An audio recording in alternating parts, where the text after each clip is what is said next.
ஒரு காலத்தில் தவம் செய்து வந்த சிவசக்தியின் ஒரு அம்சம் பெண்மான் வடிவில் ஒரு முனிவரின் கண்ணில் பட்டது. அந்த பெண்மான் கருவுற்று ஒரு அழகான பெண் குழந்தையை பிறப்பித்தது. அந்த குழந்தையை காடுரை வேடர்களின் தலைவனான நம்பிராஜன் கண்டெடுத்தார். கிழங்கு தோண்டும் போது கிடைத்ததால் அக்குழந்தைக்கு வள்ளி என்று பெயரிட்டு தன் மகளாக வளர்த்து வந்தார். வள்ளி வளர்ந்து பெரியவளானதும் திணை காடுகளுக்கு காவல் காக்கும் பணியில் ஈடுபட்டாள்.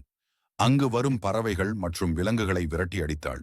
ஒரு முறை தேவர்களின் தலைவனான இந்திரனின் மகளான தெய்வானையை மணந்திருந்த முருகன் நாரத முனிவர் மூலம் வள்ளியின் அழகை பற்றி கேள்விப்பட்டு அவள் மீது காதல் கொண்டார். வள்ளியை மணந்து கொள்ள விரும்பிய முருகன் பல சூழ்ச்சிகளை மேற்கொண்டார். முதலில் ஒரு வேடனைப் போல உருமாறி வள்ளியை அணுகி அவளிடம் தன் காதலை வெளிப்படுத்தினார். வள்ளி முதலில் தயங்கினாள். முருகன் தொடர்ந்து அவளை சந்தித்து தன் காதலை வெளிப்படுத்தினான். ஒரு முறை வயதான முதியவர் வேடத்தில் வந்த முருகன் வள்ளியை திருமணம் செய்து கொள்ளுமாறு வற்புறுத்தினார். அப்போது வள்ளியின் தந்தையான நம்பிராஜன் தனது வேட்டையாட்களுடன் வருவதைக் கண்ட முருகன் ஒரு மரத்தின் பின்னால் மறைந்து கொண்டார். நம்பிராஜன் சென்றதும் மீண்டும் தன் காதலை வெளிப்படுத்தினார். இறுதியாக முருகப்பெருமான் விநாயகப் பெருமானின் உதவியை நாடினார். விநாயகர் ஒரு பெரிய யானை உருவம் எடுத்து தினைக்காட்டில் வள்ளியை துரத்தினார்.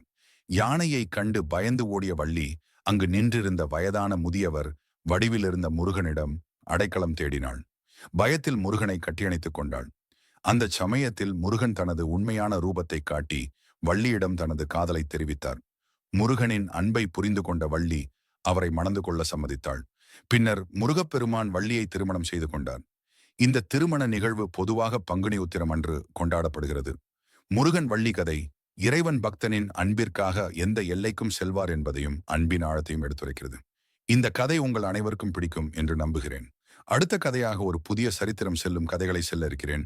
அடுத்தது என்ன கதை என்று உங்களுக்கும் தெரியணுமா? அப்போ நம்ம சேனலை லைக் பண்ணிட்டு சப்ஸ்கிரைப் பண்ணுங்க. நாம் அடுத்த கதையில் சந்திப்போம். நன்றி.